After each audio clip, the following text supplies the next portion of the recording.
If you like turning in 900 pages of an IDE for every one of these submissions, it's a lot of fun. So this is a sensor delay of about 17 minutes. This is the insulin delay. This is a child we gave a sub-Q bolus through a pump.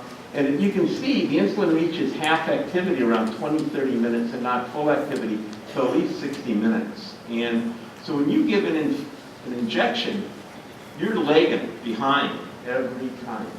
And you can try using intradermal to try and improve that a little bit quicker. You can use this hyaluronidase, which sort of digests your hyaluron gel that's in your sub-Q space, and the insulin peaks quicker. And that little extra peak has a big effect on glucose levels, and this is the flattening of glucose levels following a meal. So insulin a little bit earlier makes a big difference. So our general rule is if your blood sugar is less than 100, you give the insulin. If it's 100, you wait 10 minutes. If it's 150, you wait 15 minutes. If it's 200, 20 minutes. 250, 25 minutes. Yeah, you give the insulin, and you let that insulin begin to work, and if you're high, it's working to lower the blood sugar, so you're getting effective insulin before you begin to dump food on board. So it's hard to do, because no one has the time to do it. I don't expect kids to go to school, but in the morning, when you first get up in the morning, you check your blood sugar, and then you can decide when you're going to take the insulin before you start eating. Everyone has generally 15, 20 minutes in the morning. I mean, they got to brush their teeth or something, put on clothes or something like that.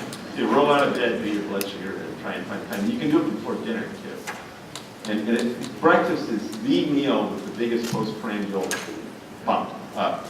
And so if you can do it for breakfast, you're way ahead. So this is a warmer.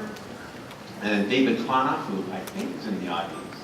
David, is doing this study at Mills Peninsula, and this is a heater. It's from Israel, but it heats the site when the insulin goes in. I think this is not the commercial version. This may be the proof of principle version. But warming the site will improve insulin absorption. So then there are the algorithms, and there's a PID, which is for the medical people, not pelvic inflammatory disease. It's proportional integral derivative is an engineering term. And then there's model predictive control. And I'm not going to go into those. I just want to show how they look a little bit in Bezos. This is the first study, and this is glucose control overnight. You can see it's very nicely controlled with a PID controller. These are studies done by Roman Havorka out of Cambridge, and he's actually done hundreds of these studies, and he has people eat a low-fat, a high-fat meal, exercise in the afternoon. My favorite one is he had them come in and drink a half bottle of wine, because you know, alcohol can cause later hypoglycemia. He had volunteers coming like crazy.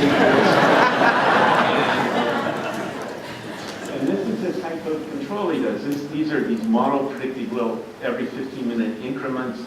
He starts the onset of closed loop here, make these modulations every 15 minutes as a limit for how much insulin he'll infuse. So this is this is just using a standard pump, and the night subjects came in and their standard deviation. And then this is when he implements his controller, and you can see when it becomes effective, no highs, no lows, very nice control overnight. And that's true with alcohol, it's true with the exercise, it's true with almost everything it's studied. So meals are much more difficult, and I told you about breakfast always popping up here. I'm just going to show you a few examples of meals we see in these studies, so always going high here. So what we did was, we had her give the insulin 15 minutes ahead of time. There was one day she forgot to give insulin, but the other days you can see it's much flatter following the meals. And when we implement that pre-meal bolus, we drop A1Cs by 0.5 to 1%, pretty consistently. And this is a study done by Peter Chase, giving the insulin 15 minutes or 20 minutes ahead of time. You can see the marked flattening of the postprandial rise in glucose. This is sugar pops for breakfast. No surprise, you're popping up here. This is egg and pancake, much flatter. You still have the pancake effect. This is This is sausage. And you can see it's absolutely flat because there's no carbs in there. So you are what you eat, and it's also the order that you eat it in. If you're running a little bit behind, you want to delay that absorption, start with the fat first, a little sausage before the cereal. You know, if you have, well, no one needs to eat some potato anymore, but if you live in San Francisco, you don't do that. You know, tofu and so, but if you have the potato, you would start with the meat first, because once you put fat in your stomach, it delays gastric emptying. It's like taking Similac. And you really need to think of how you're eating. The meal is just hugely important. If you're on a pump, you can think of using dual ways. And some people have talked about the number of grams you eat would determine how long your dual wave is going to last. So in the hybrid closed-loop system, this is one where they actually give a pre-meal bolus in green, and you can see it flattens the rise if they get that insulin in on board ahead of time. And this is what's actually happening to the insulin levels. This is with giving it 15 minutes ahead of time. By 30 minutes, they have effective insulin, whereas if they give it at the onset of the meal, they don't get an effective insulin level until 60 minutes after the onset. So, I'm going to talk bihormonal control, because we know the islet contains not only the alpha cells, which make insulin, but also delta cells, and capillary cells. So there are lots of other cells that make things like glucagon, which can be a brake to hypoglycemia. So this is a dual hormonal pump. You give insulin to lower the glucose, glucagon to prevent hypoglycemia. And these studies have been done by Steve Russell, Feroz Al-Khattab, and Ed Damiano at Boston. And this is their first published data, 27 hours of closed-loop therapy.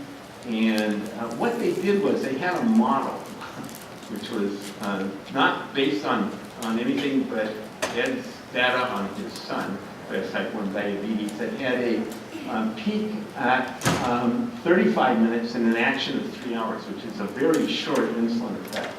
And they modeled that initially, but most subjects did not do it that quick. They went 5 or 6 hours out, and there were a number of subjects, 5 of them, that after a single bolus, the insulin effect was lasting 24 hours. So if I show you this is the glucose going up. These blue spikes are insulin being delivered by the system. And then as the blood sugar is coming down, the red is glucagon being delivered. And this was the glucose control they got. The green is their model of how the insulin was going to work, and the blue is the actual insulin levels in the blood. So when they had a shorter action, they actually did pretty good. But in this subject, when the glucose began to go up, they began to deliver a lot of insulin to try and correct it. And then as the blood sugar came down, they gave glucagon, a lot of glucagon, but could not prevent hypoglycemia. This person required rescue 1, 2, 3, 4 times. But this is the insulin level. So they gave a bolus here at 6. They expected it to be gone by midnight. And you can see that bolus lasted until about 4 or 5 in the morning. This may be differences in the sub-Q site, in hitting those lipohypertrophy areas they found. Tremendous variability in the same subject studied day and then a week later. Huge variability. So it's not just the person. It's individual day-to-day, week-to-week variation. So we have these, we tell you insulin lasts this long, but it ain't necessarily so. And that's the difficulty you guys have in trying to manage diabetes all the time. So this is Ed showing, this is a handheld, he's going to put this thing. So the whole system will be talking about, hold 2 controllers talking to 2 pumps. I saw Tandem sponsored here. He's going to be doing some work with Tandem in the future, using their pumps. And Tandem, the name implies at some point in time they'll have 2 pumps working there, one for insulin, one for glucagon. And he's doing studies in children now and plans in the next year to do studies in like a camp environment. So I'm going to talk about nocturnal hypoglycemia. 55% of severe lows occur during sleep, 75% of seizures occur during the night. And real-time monitoring provides nocturnal alarms, but 71% of the time people don't respond to those alarms. And that's an issue. So this is a girl in one of our studies who is getting alarmed. And this is when the parents heard her seizing at night. And when they came in, she was lying on her pump, and they couldn't hear the alarm until they rolled her over and got her off the pump, and she was under comforters and stuff. This is an Australian patient who, it took about 4 hours of their being hypoglycemic before they had a seizure. This is a camp study, and this child, again, went about 4 hours before having a seizure.